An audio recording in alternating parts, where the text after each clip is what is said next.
छोरी नाच छेड़ी के पड़ो गजब कमर हिले छे। अभी आप सुन रहे हैं जय मां काली रिकॉर्डिंग स्टूडियो फुलपरास चौक से। छोरी नाच छेड़ी के पड़ो गजब कमर हिले छे। छोरी नाच छेड़ी के पड़ो गजब कमर हिले छे।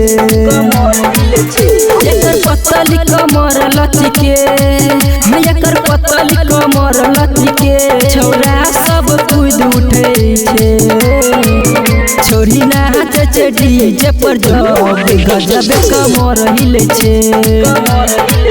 छोरी नाच छेड़ी जे पर गजब कमर हिले छे।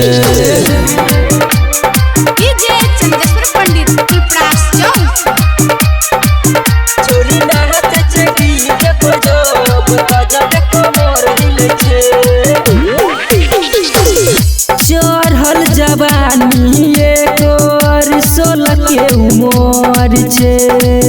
पोरे पोरे भरल रस माल रसदार छे। चढ़ल जवानी एकर 16 के उमर छे। पोरे पोरे भरल रस माल रसदार छे। मधुबनी में होई छे बवाल चनौरा में होई छे बवाल एकर कोनो जोर नहीं छे। छोरी नाच छेड़ी जे पर गजब कमर हिले छे। छोरी नाच छेड़ी जे पर गजब कमर हिले छे।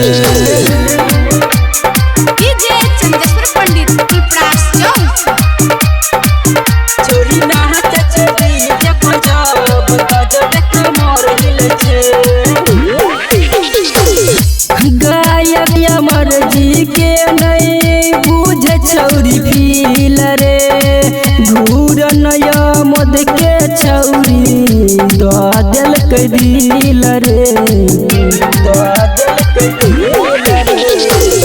छौरा अमर जी के नहीं बुझे छौरी फील रे। डीजे विनोद के छौरी दिल के दिल रे। छोरी ताक चाहिए न बराबर छोरी ताक चाहिए न बराबर लागे जना मेल करे छे। छोरी नाच छेड़ी जे पर गजब कमर हिले छे। छोरी नाच छेड़ी जे पर गजब कमर हिले छे। जय मां काली रिकॉर्डिंग स्टूडियो फुलपरास चौक से।